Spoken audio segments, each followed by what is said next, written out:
And you can see, especially in this episode, that it is an opportunity for liberals to show how superior they are and how right they are. And it's not necessarily about the people. It's not necessarily about people of color or queer people. It's about the liberal white person having a chance to demonstrate how right they are. Yeah. And that's what this episode is about.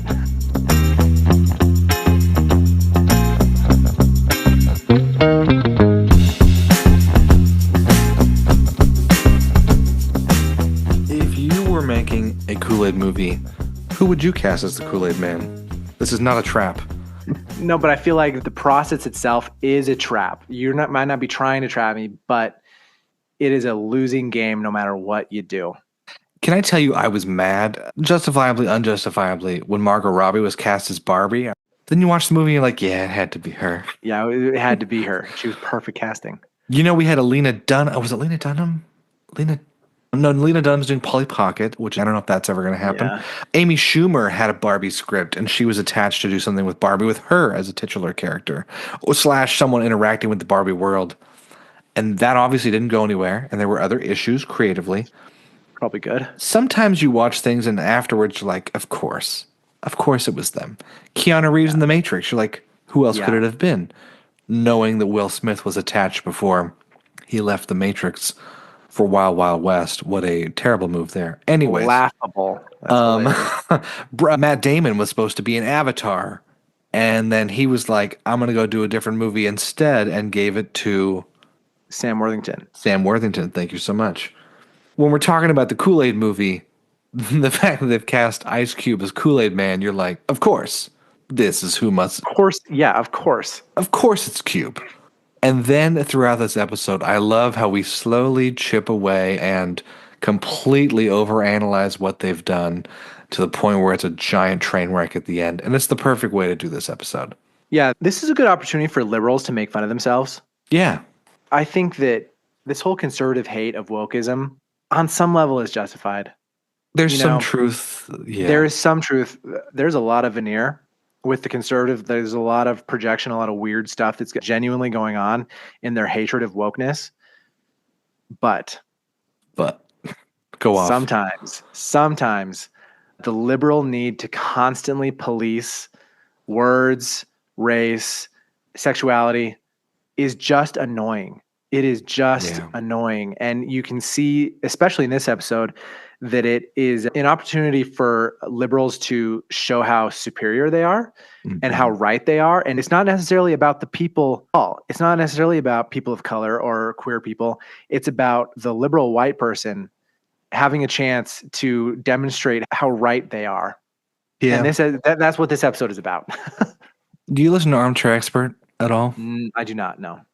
They had Andrew Schultz on recently. Did you ever watch Andrew Schultz comedy stuff, or you seen his bits? Okay. White guy from New York, grew up in pretty diverse neighborhoods and schools. Therefore, a lot of his comedy is talking about racial issues and stuff. But it's always with the people in the audience right there. And they don't always laugh, but most of the time they're laughing. He has huge shows in Saudi Arabia and the Middle East because he knows so much about the cultures. When he goes to make jokes about it, they're like, he's one of us. He gets us. And the desire to be understood is so great. But he was on Armchair Expert talking about race, and it got really heated for a little bit. It wasn't as heated as I wanted it to get. I was like, really fight him. Come on, do something. But there was this discussion in which he was like, look, the left is meant to be progressive. And if the liberals are not being progressive, they're really losing out on their own party situation. And the problem right now is they've got so into this like game of trying to please everybody and keep themselves in check and be right on everything. They're not progressing forward or doing anything progressive. Yeah. They're just treading water in a really weird space. Yeah. This episode is, like you're saying, about that you're so worried about, is someone Asian considered a person of color? What about Hispanic? We don't really know. Latinx. Oh, sorry, not Hispanic. Okay, yeah. Ike Barinholtz at one point going like, lesbians. That's the answer. No one can get mad at lesbians. And then Catherine Hahn being like, white women are the worst right now, and I would know. And then Chase Sui Waters is like, you are a white woman. She's like, no. I am part Jewish, Cherokee, whatever. Yeah. There's just this whole game of, what is acceptable and when do you not get into hot water? And it just looks like a trampoline on a minefield. You just bounce and hope you don't hit one of them. But I did like how they talked about it, how they showed the idiocy and how you completely lose a plot once you start overthinking things. Yeah, basically it all starts because they cast Ice Cube as the Kool-Aid man, and then someone's like, "Wait, is it racist that we cast a black person as Kool-Aid because black people like Kool-Aid?" And then it just like all falls apart from there as they're like trying to recast and recast and recast, and then they horseshoe and they end up back at actually like, no, the least racist thing that we could do in the world is to cast Ice Cube as Mr. Kool-Aid. It's a really terrific voyage journey of watching how liberal people can just horseshoe into lunacy and frankly racism. The fact as they start to pick apart and look at the board and they're like, wait, yeah, black, okay, he's got a white wife, okay, that is that a problem? And they first start with Tyler in marketing, which I do like. Tyler, the actor, is Dwayne Perkins. He's great in the little screen time he has throughout the entire season. But the fact that he says, oh, no, I think this is okay, but I can't speak for all black people. And they're like, oh, you're right.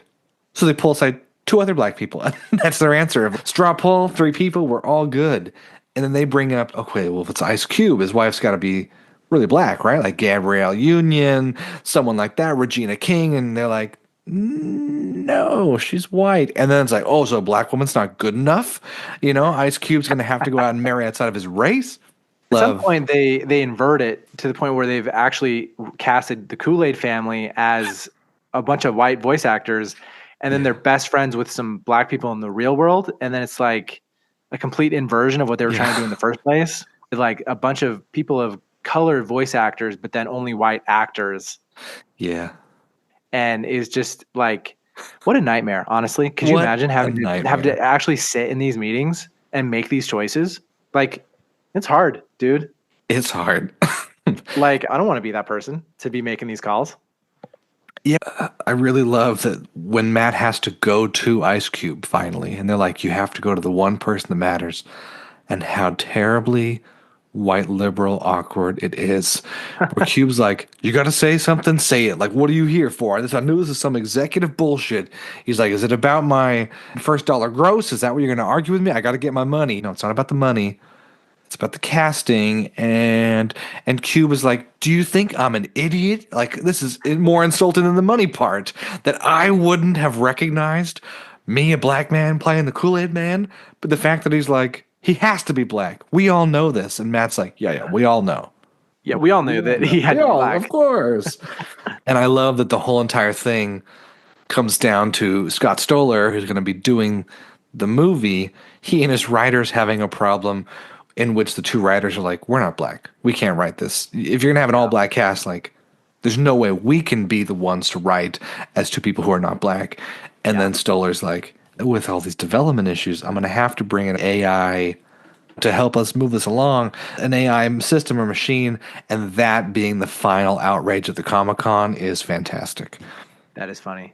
Yeah. Especially given the moment we're in right now where, like, movies are literally putting in their credits, no AI was used in the production of this movie.